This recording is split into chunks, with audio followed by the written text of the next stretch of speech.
রাত বিরাতে আমার জামাই বলতেছে যে সেই ভাইরাল ডিম রেসিপি খাবে, তো যেই কথা সেই কাজ। আমার জামাইকে বললাম যে তাহলে ডিম, তারপর আরো যা যা লাগে সব উপকরণগুলো নিয়ে আসা। তারপর রাতেই বাজারে গিয়ে সব উপকরণগুলো নিয়ে আসছে। আমার হাজবেন্ডের রিভিউ দেখেই বুঝতে পারতেছেন ভাইরাল ডিম রেসিপিটা কত কত সুন্দর হয়েছিল, মনে হচ্ছে এখনো মুখে লেগে আছে। আমি তো আবারও বানিয়ে খাবো। পেঁয়াজ, শসা আর সজের পাতা এগুলা সবকিছু কুচি কুচি করে সজের পাতাটা একটু বেশি কুচি কুচি করতে হবে, কারণ যেহেতু এটা কাঁচা থাকবে। আর আমি কিন্তু সিম্পল উপকরণ দিয়েই করতেছিলাম, কারণ আমার ঘরে যা যা ছিল সেইগুলা দিয়েই আমি করছি। আর এখানে শসা আমি কুচি কুচি করে কেটে নিচ্ছিলাম। এর থেকে আরো বেশি কুচি কুচি করা উচিত ছিল, কারণ যখন মাখাইলাম তখন অনেক অনেক কষ্ট হয়েছে, মানে অনেকবার আমাকে মাখাইতে হয়েছে। আর এখানে দেখেন আমি লবণ আর এর আগের দিন বাদাম খাইছিলাম, তো ওই বিট লবণটা ছিল, ওই বিট লবণ দিয়ে দিয়েছি। আর কাঁচামরিচ, পেঁয়াজ এগুলো আমি একসাথে ভালোভাবে যেহেতু সরিষার তেল ছিল না, তো সয়াবিন তেল দিয়ে দিলাম। আর কাসুন্দি হলে আর একটু ভালো লাগতো। কাসুন্দি আমাদের ছিল বাট নষ্ট হয়ে গেছে, সেই জন্য আর দিই নাই। সজের পাতা, শসা আর সব উপকরণগুলো আমি ভালোভাবে মিক্স করে নিচ্ছিলাম। আমি আমার হাজবেন্ডকে ডলতে বললাম, বাট বলে যে সবসময় তো আমি তোমাকে সব ভর্তা বানিয়ে খাওয়াই, আজকে তুমি বানাও, দেখি কিরকম হয়, তোমার হাতের ভর্তাও তো একদিন খাইয়ে টেস্ট করি। তো জামাইয়ের কথায় আমি ডলা শুরু করছিলাম, কিন্তু আমার হাতে একদম শক্তিই ছিল না যে আমি ভালোভাবে ডলবো। পরে আমি চামচ দিয়ে ভালোভাবে ডলে নিয়েছিলাম। আর এখানে ডিমগুলোর মাঝখানে আমি চাকু দিয়ে কেটে নিচ্ছিলাম। ওগুলো কিন্তু খুব বেশি করে কাটা যাবে না, এতে করে কিন্তু পরে ছেড়ে যাবে মশলাগুলো দেওয়ার সময়। এখানে আমি 4টা ডিম নিয়েছিলাম, কারণ জানি না কিরকম হবে। অনেকেই তো ভিডিওতে মানে খারাপ রিভিউকে ভালো রিভিউ বানিয়ে ফেলে, মানে যদি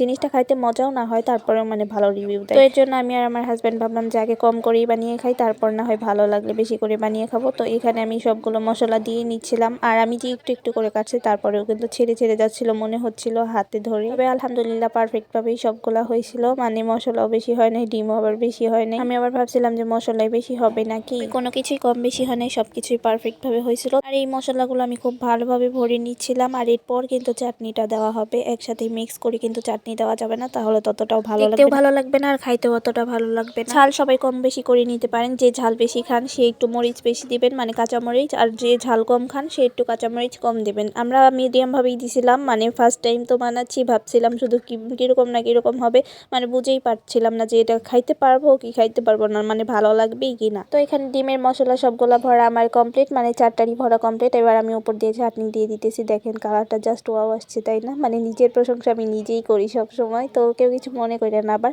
অবশ্যই কিন্তু কমেন্টে জানাবেন যে ডিমের কালারটা কেমন আসছে। এটা দেখতেই দেখেন কতটা লোভনীয় হয়েছে, তাহলে ভাবেন খাইতে কতটা ভালো লাগছে, মানে প্রচুর প্রচুর ভালো লাগছে। আপনাদের আমি বইলা বুঝাইতে পারবো না, এটা জাস্ট ভাইরাল দেখা যে আমি বলতেছি সেইটা না, মানে ভাইরাল ডিম রেসিপি এর আগে আমি কখনোই বানাই খাইনি, এই ফার্স্ট টাইম। মানে অনেক বানাইতে চাইছি, কিন্তু আমার হাজব্যান্ড ডিম আনলে শসা আনে না, মানে সজের পাতা আনে না, একটা আনলে আরেকটা আনে না, এর জন্য আর বানানো হয় না। তো অনেক দিন পর আমার হাজব্যান্ডই যেহেতু বলছে যে ওর খাইতে ইচ্ছে হয়েছে, তো ওর ইচ্ছে তো আর অপূর্ণ রাখতে পারি না, তাই না? তো এরপর ওকে বলি যে আচ্ছা তুমি সব কিছু নিয়ে আসো, তারপর ও সব কিছু নিয়ে আসে। আর দেখেন ফার্স্ট ডিমটা ওই খাইতেছে, আর ওই রিভিউ দেবে যে কিরকম হয়েছে। দেখেন কতটা মজা হয়েছে, ওর নিজের মুখেই বলবে, শোনেন।